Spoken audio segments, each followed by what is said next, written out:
Welcome and good morning. My name is Phil Francis. I'm chairman of UMOM Patrons, and I've been a member of Patrons since 2012. I have two early connections with UMOM. Back in 2012, you signed up at church to serve a meal at UMOM on Saturday night. And so on Thanksgiving weekend, we had kids and grandkids in, and we signed up to serve on Saturday night. So we had sloppy joes, which for us means ground beef and barbecue sauce, and buns, and Waldorf salad, and a roll, and some dessert, which I'm sure included some sort of chocolate with flour in it, called a cookie or a Congo square, or whatever it might be. And my second early connection was with Read to Me, which is on Tuesday nights. We now know that kids, when they're young and they have a reading experience, it actually adds more wires, my term, in their brains. Early childhood development needs reading and vocabulary. And if you come here on Tuesday nights, you'll find a room that you hear it in, and there'll be adults reading to 3-year-olds and 7-year-olds reading to adults, all in a pretty tight room. They talk quietly so they can hear, but at UMOM, the kids even get the wiring help with their heads when they're little so they can succeed later in life. Our program this morning is sponsored by two people, and I'd like to give them a shout out.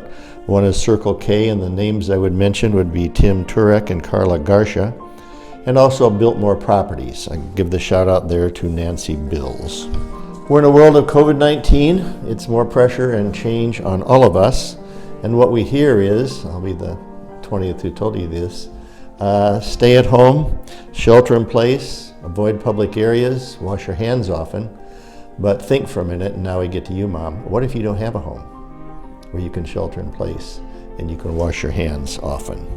UMOM's mission is families who are homeless, including kids. We're the only ones in Arizona that will take a whole family and keep it intact. And when they're here, they are sheltering at home and they can wash their hands frequently. They have UMOM 24/7. Our staff is essential and has been designated so, and that's because we shelter and feed now more than ever. UMOM keeps families intact.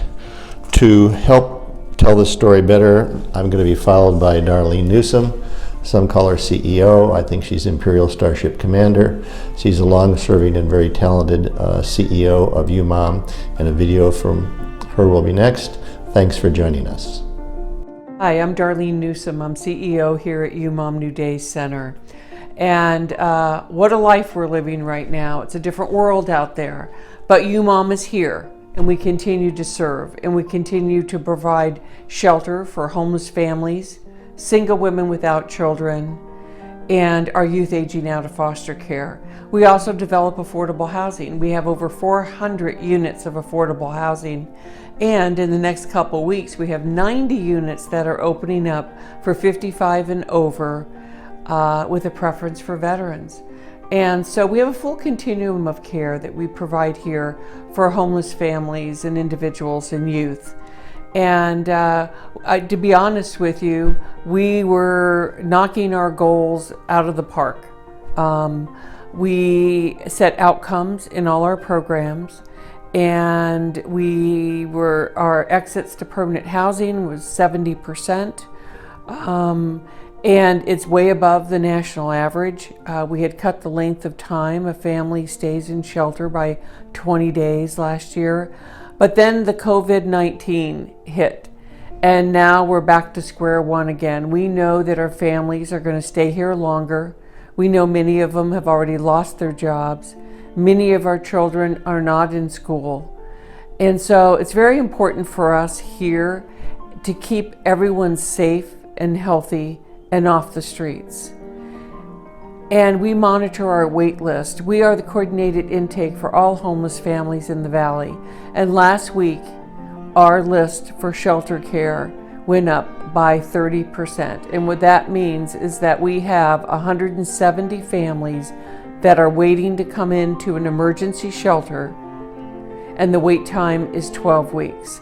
Many of these families are living on the streets, and that's not okay. We have children who are living on the streets here in Maricopa County during this very tough time anyway, and that is not okay. And so one of the things that we've done here at UMOM, and we just made this decision a few days ago, was to open up 20 more units of shelter.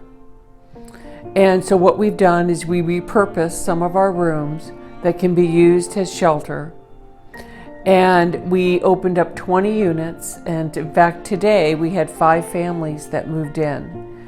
And we're hoping that through our fundraising efforts in the community that we're going to be able to raise enough dollars that we can support the additional 20 rooms that we opened here for families, which means 80 more families a year will be served with those 20 units that we were able to open up. And because we know that our families are going to stay here longer, and as I mentioned, many of them have lost their jobs. And so our work is even getting a little bit harder here and working with our families and keeping everybody safe and healthy and off the streets. And now let us share a story. You always think of homeless as the disheveled person on the corner with a sign. But I was homeless and no one would ever know it.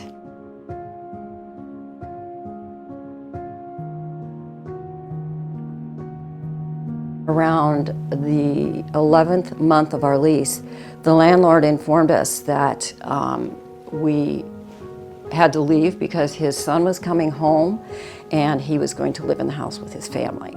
We could not find an apartment because all of the money went for the move to take the furniture to put into a storage unit. So we were staying at the Extended Stay America.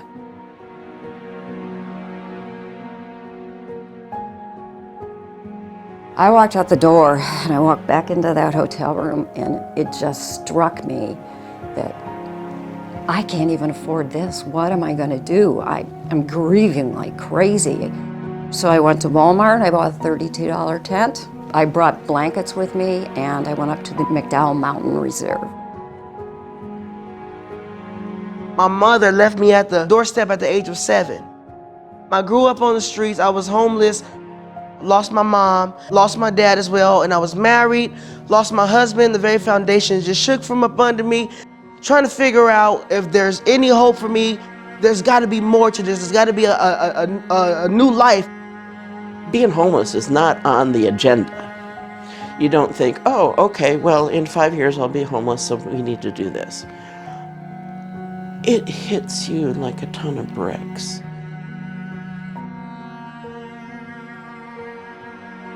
Well, we were living in a townhouse in Phoenix.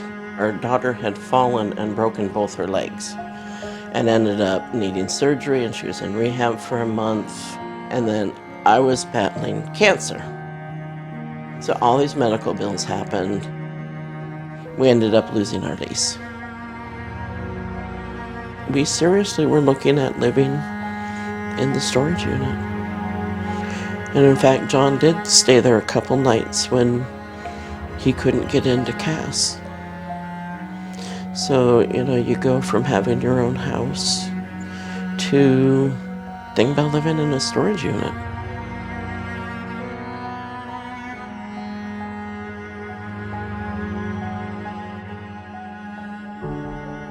I called a real estate friend of mine, and I said, could you please find me an apartment? I really can't afford more than $700 or $800 a month. And I went by a kind of a nice office or apartment building down the way, and I went in and I talked to the manager, who was a really sweet little girl. I was able to put my name on the list, but it would be 2 years. But she said her friend just applied and got an apartment that is subsidized housing that isn't even built yet. It's almost done, but it's going to be probably another month and a half. And I said, where is it? Where is it?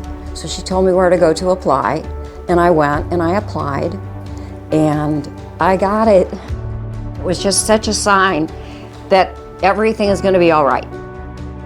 I got a message, somebody say, there's a place we know called UMOM. I was sitting on the bed at Motel 6, and I called, got in, got a bed, and my whole life started after that.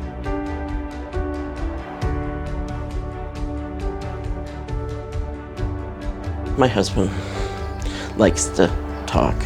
And he was talking to the lady at the U-Haul and telling her our situation. And Norma happened to be there. And Norma called over here and there was 2 beds left. So Chelsea and I got in that day. In my experience with everyone that is connected with UMOM, they're angels. And I know that my story is just one of thousands, millions every day that we need organizations like UMOM to help us out. UMOM carries so many resources that helps every individual if you want the help. I got a new place. I'm in college, Phoenix College. I'm going to start back in the fall as well. I'm going to social work, criminal justice, going to be a judge, and there's nothing you cannot do. It takes a mindset, a willing mindset. You got to be willing and hardworking, and UMOM will help you. We were able to get to an apartment. I look around where I am now and think back just a little over a year ago. We were separated. We were, homeless. And now I look around the apartment and I am so grateful. I am so thankful for, not the things, but, that we are a family again. And I don't think we could have done that without you, Mom.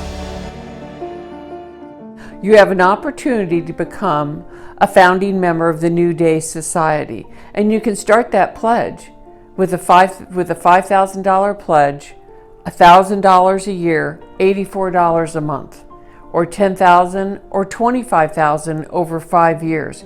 But this is the only year that you'll have the opportunity to give and be a founding member of the New Day Society. And I ask you to do that because we need your help now more than ever to support the services that we have here. UMOM's funding is a mix between government and private funding. And we could not do what we do without the financial support from the community. And I know it's very trying times right now, but we need you more than ever. And especially those children that are living on the streets and don't have an opportunity to have a home. They need you more than ever. So please consider giving and becoming a member of the New Day Society today. Thank you.